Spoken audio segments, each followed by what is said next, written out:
Welcome back to our channel study guide. আজ আমাদের আলোচ্য বিষয় অষ্টম শ্রেণীর 22 অধ্যায়। এই অধ্যায়ে সমান্তরাল সরলরেখা অঙ্কনের যে পদ্ধতি সেই পদ্ধতিগুলি নিয়ে আলোচনা করা হয়েছে। কোষে দেখির পূর্বেই আমরা প্রত্যেকটা অধ্যায় থেকে বেসিক কনসেপ্ট, সাধারণ ধারণাটা আমরা প্রত্যেকটা অধ্যায় থেকে দিয়ে থাকি। তাই আজও আমরা প্রথমে বেসিক কনসেপ্টটা নিয়ে আলোচনা করব। সমান্তরাল সরলরেখা কি, কোন কোন পদ্ধতিতে সমান্তরাল সরলরেখা অঙ্কন করা যায়, তারপর আমরা চলে যাব কোষে দেখি অধ্যায়ে। তাহলে সমান্তরাল সরলরেখা কি? সমান্তরাল সরলরেখা আমরা তখন উদাহরণ বলতেই রেল লাইন বলে থাকি। এই যে রেল লাইন বলছি, তো রেল লাইন বলছি কেন, কারণটা কি, এগুলি আমাদের জানতে হবে। এইগুলি জানার জন্য অবশ্যই আমাদের পুরো ক্লাসটা তোমরা দেখো, এবং আমাদের চ্যানেলে নতুন হলে অবশ্যই চ্যানেলটিকে সাবস্ক্রাইব করো পরবর্তী ক্লাসগুলি পাওয়ার জন্য। এর পূর্বে আমরা 21 নম্বর অধ্যায় পর্যন্ত গণিতের বিস্তারিত আলোচনা করেছি অষ্টম শ্রেণীর, এবং এই অষ্টম শ্রেণীর প্রত্যেকটা জ্যামিতির কোষে দেখি অধ্যায় থেকে শুরু করে প্রয়োগ থেকে শুরু করে প্রত্যেকটা আমরা আলোচনা করেছি, এবং প্রত্যেকটা প্লেলিস্ট তোমরা ডিসক্রিপশনে পেয়ে যাবে। সেই প্লেলিস্টের লিঙ্ক তোমরা পেয়ে যাবে, সেখান থেকে প্রত্যেকটা ক্লাস দেখতে পারো। জ্যামিতি যেহেতু একটার সঙ্গে একটা রিলেটেড, তাই বলবো প্রত্যেকটা ক্লাস তোমরা পরপর দেখো এবং বোঝার চেষ্টা করো। এই যে সমান্তরাল সরলরেখা, এই সমান্তরাল সরলরেখা প্রথমে কি আমাদের জানতে হবে। তাহলে সমান্তরাল সরলরেখা কি জানতে হলে তাহলে আমাদের কাকে বলে সংজ্ঞাটা জানা প্রয়োজন। তাহলে প্রথমেই যেটা আমরা জানবো সেটা হচ্ছে সমান্তরাল সরলরেখা কি। সমান্তরাল সমান্তরাল সরলরেখা সমান্তরাল সরলরেখা কাকে বলে বা কি, এটা প্রথমেই আমরা জানবো। তাহলে এটা জানতে গেলে তাহলে সংজ্ঞাটা আমরা প্রথমে লিখে নিই। সংজ্ঞাটা কি? আমরা সংজ্ঞা যখন লিখবো তখন মানে কাকে বলে লিখছি এর সঙ্গে আমরা উদাহরণও দিয়ে তোমাদেরকে বোঝানোর চেষ্টা করব। সংজ্ঞাটা হচ্ছে যে একটি তলে একটি তলে একটি তলে দুই বা ততোধিক দুই বা ততোধিক মানে দুই অথবা তার বেশি, একটাতে তো হবে না, দুই বা ততোধিক সরল রেখা, দুই বা ততোধিক সরল রেখা অবস্থিত হলে অবস্থিত হলে এবং তাদেরকে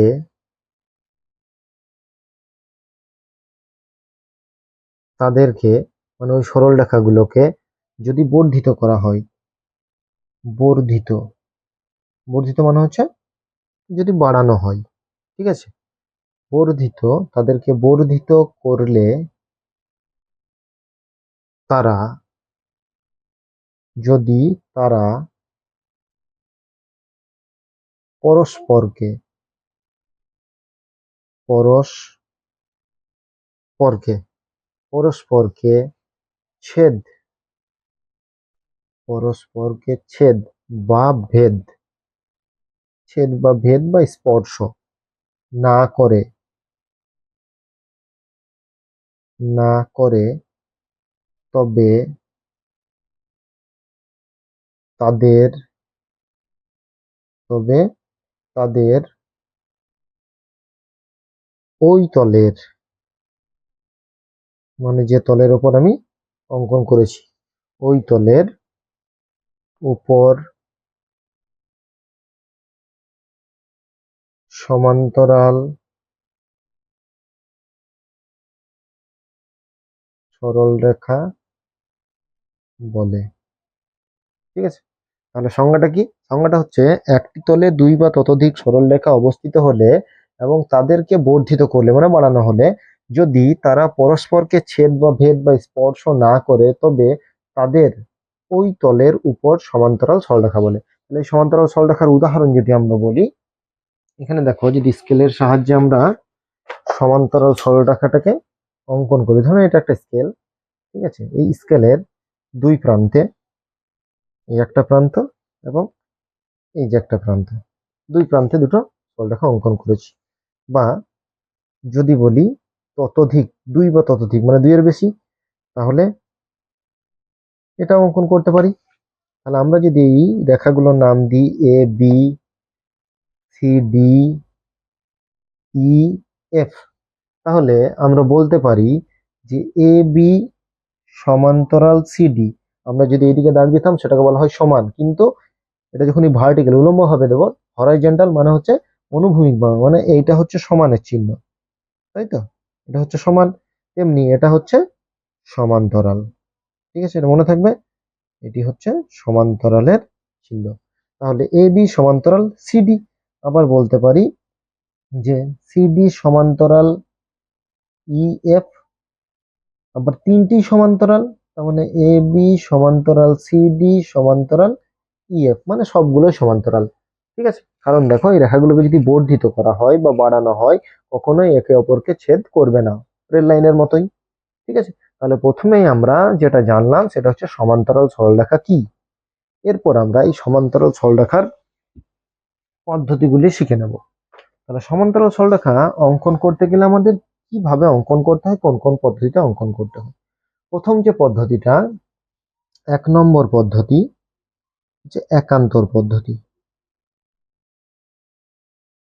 একান্তর পদ্ধতি অর্থাৎ একান্তর কোণ অঙ্কন করে, একান্তর কোণ অঙ্কন করে যে পদ্ধতিটা সেটা হচ্ছে একান্তর কোণ পদ্ধতি। একান্তর কোণ পদ্ধতিটা কেমন? ধরে নাও এই যে দুটি সমান্তরাল সরলরেখা অঙ্কন করলাম, একটা ছেদক আছে। এই ছেদকের ফলে দেখো জেড এর মতো দুটো কোণ উৎপন্ন হয়েছে, তাই না? এই জেড যদি অঙ্কন করি, দেখো জেড এর দুটো কোণে দুদিকে দুটো কোণ উৎপন্ন হয়েছে, তখন এই দুটো কোণ হচ্ছে কি কোণ? একান্তর কোণ। তাহলে এটা একটা পদ্ধতি কিন্তু। ঠিক আছে, একান্তর কোণ পদ্ধতিতে আমরা সমান্তরাল সরলরেখা অঙ্কন করতে পারি। দেখো কিভাবে অঙ্কন করছি। প্রথমেই এখানে যে কোনো একটা রেখা নিয়ে নিলাম, ভালো করে বুঝবে এবং কিন্তু এটা শিখবে। ঠিক আছে, একটা সরলরেখা নিলাম, এরপর আমাকে এর সমান্তরাল একটা সরলরেখা অঙ্কন করতে হবে। ঠিক আছে, ধরে নিলাম এটা হচ্ছে এ বিন্দু, এটা হচ্ছে বি বিন্দু। ঠিক আছে, এরপর আমি এখানে ধরে নিলাম এখানে একটা পি বিন্দু আছে, পি বিন্দু আছে। এরপর আমাকে আরো একটা ধরে নিতে হবে কি, এখানে একটা বিন্দু আছে। এই বিন্দুটা আমরা যেহেতু পরবর্তীতে আমাদের রেখাটা টানতে অসুবিধা হবে, তাই একবারেই একটা বিন্দু টেনে নিলাম এবং সেটার নাম দিয়ে দিলাম, ধরে নাও কিউ বিন্দু। একটা বহিস্থ বিন্দু হচ্ছে কিউ। তাহলে এ বি একটি সরলরেখা ছিল, তার উপরিস্থিত বিন্দু হচ্ছে পি এবং বহিস্থ বিন্দু কিউ। তাহলে আমাকে দুটো, যখন এ বি সরলরেখা আঁকার পর আমি দুটো বিন্দুকে নিয়ে নিলাম। এরপর আমাকে কি করতে হচ্ছে, এরপর আমাকে বৃত্তচাপ অঙ্কন করতে হবে। বৃত্তচাপটা কেমন দেখো, বৃত্তচাপটা কেমন হবে। প্রথমেই আমরা এই যে পি বিন্দু থেকে একটা বৃত্তচাপ অঙ্কন করব। দেখো অঙ্কন করলাম, পি বিন্দু থেকে একটা বৃত্তচাপ। ঠিক একই রকম ভাবে কিউ বিন্দু থেকে ওই বৃত্তচাপটাকেই অঙ্কন করব, একই মাপ কিন্তু। ঠিক আছে, এর ফলে যে রেখাটা আছে অর্থাৎ পি কিউ রেখাটাকে দেখো দুটো বিন্দুতে ছেদ করেছে। এরপর আমরা এই কোণটাকে পরিমাপ করব।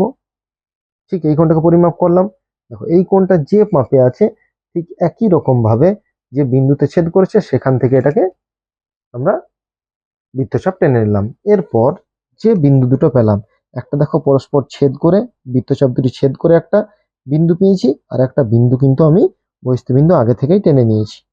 ঠিক আছে, তাহলে দুটো বিন্দু আমরা এখানে পেয়ে গেলাম। এখানে একটা কিউ বিন্দু আছে আর একটা এখানে বিন্দু, দুটো বিন্দুর সংযোগ করে দিই, দুটো বিন্দুর সংযোগ করে দিলাম।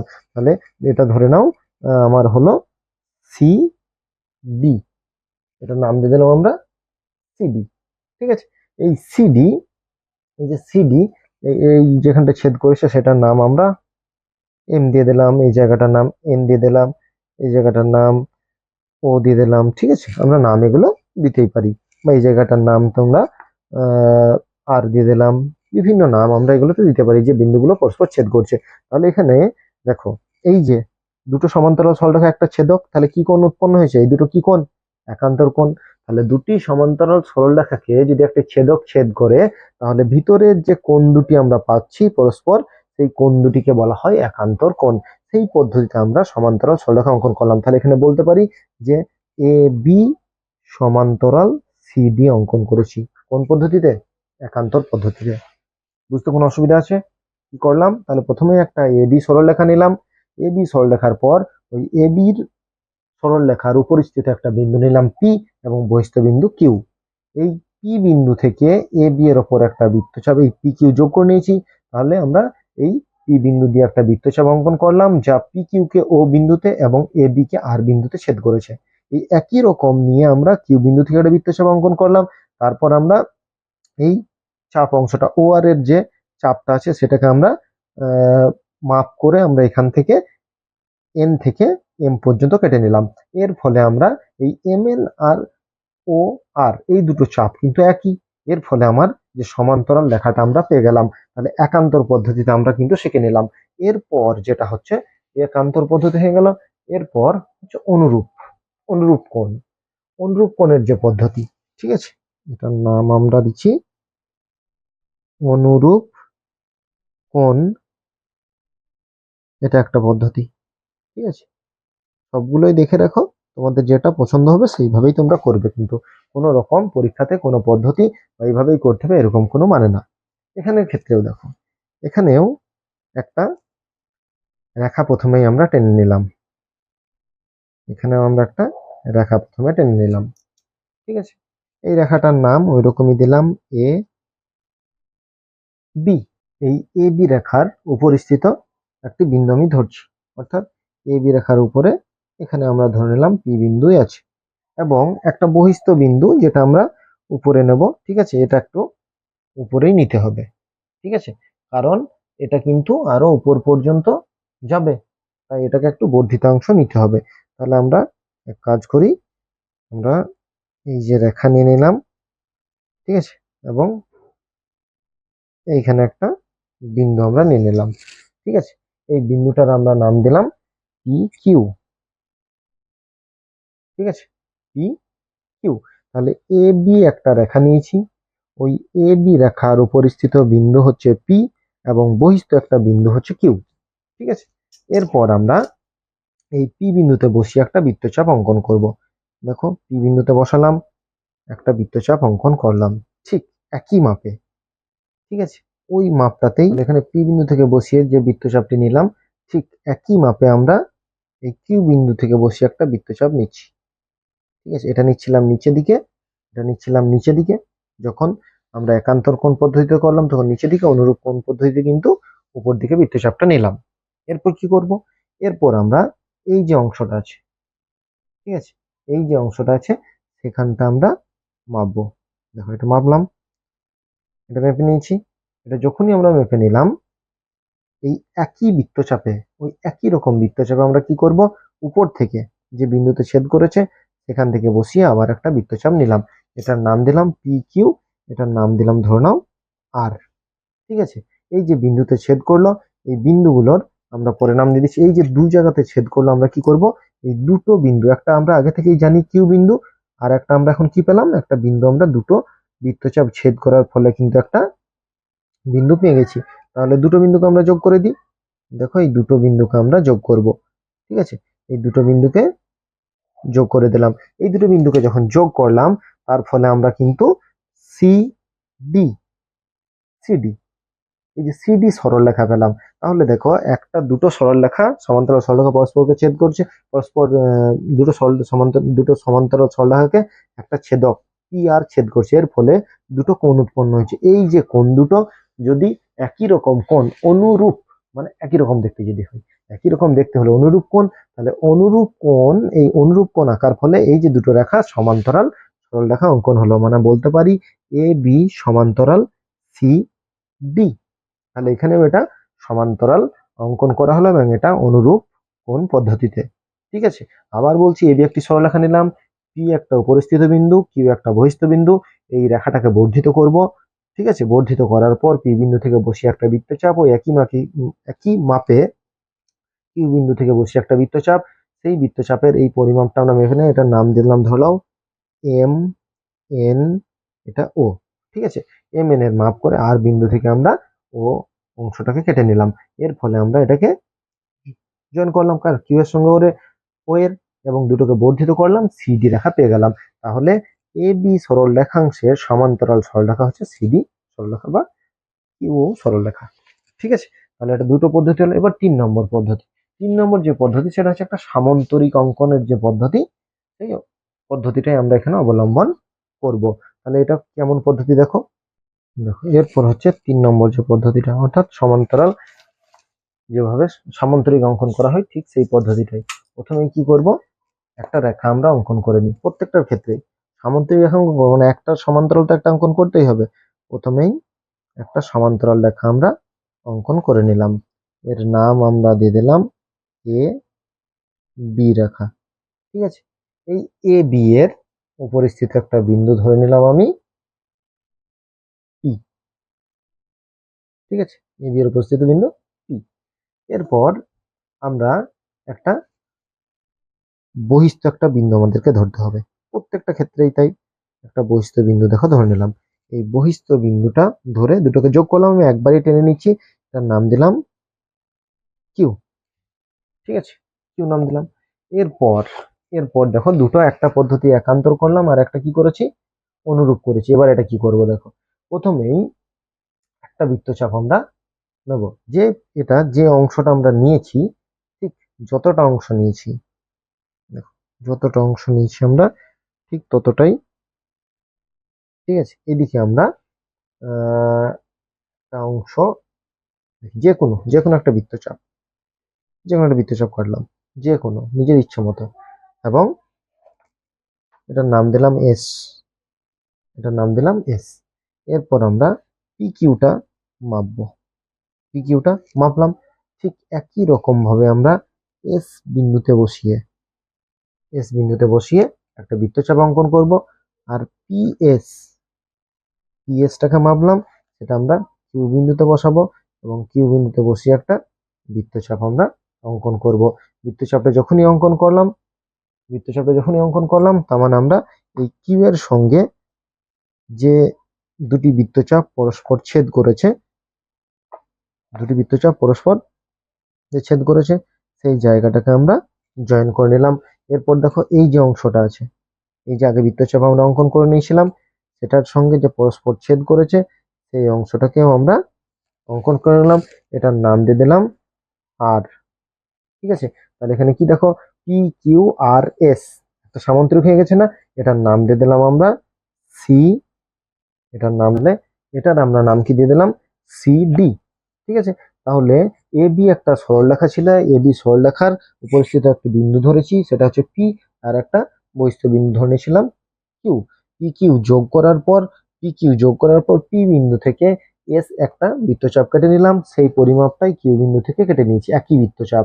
এবং পি কিউ এর পরিমাপ করে এস বিন্দু থেকে একটা বৃত্তচাপ অঙ্কন করলাম, যা আর বিন্দুতে ছেদ করেছে, পরস্পরকে আর বিন্দুতে। এখানেও আমরা আরেকটা পদ্ধতিতে আমরা দুটি সমান্তরাল সরলরেখা অঙ্কন করলাম, অতএব আমরা বলতে পারি এ বি সমান্তরাল সি ডি। ঠিক আছে, তাহলে আমরা তিনটি পদ্ধতিতে সমান্তরাল সরলরেখা অঙ্কন করলাম। সমান্তরাল সরলরেখা কাকে বলে সেটা নিয়ে আলোচনা করলাম। যদি এইগুলোতে যদি তোমাদের কোথাও সমস্যা হয় অবশ্যই আমাদের জানাবে। এছাড়াও যদি ক্লাস 8-এর বা 7-এর যে কোনো ক্লাসেরই তোমাদের সমস্যা হয় অবশ্যই কমেন্ট করে জানাবে। আমাদের চ্যানেলে নতুন হলে অবশ্যই চ্যানেলটিকে সাবস্ক্রাইব করবে পরবর্তী ক্লাসগুলি পাওয়ার জন্য। তাহলে এখানে আমরা তিনটি পদ্ধতিতে সমান্তরাল সরলরেখা অঙ্কন করলাম, এই তিনটি পদ্ধতিতেই তোমরা প্র্যাকটিস করবে। যদি কোথাও অসুবিধা হয় অবশ্যই আমাদেরকে জানাবে। এর পরবর্তী ক্লাসে আমরা কোষে দেখি যে সমস্যাগুলি আছে সেই সমস্যাগুলি নিয়ে আলোচনা করব। ততক্ষণ পর্যন্ত সকলকেই ধন্যবাদ। সবার দিন শুভ হোক, ভালো থাকো, সুস্থ থাকো এবং আমাদের চ্যানেলের সঙ্গেই জুড়ে থাকো।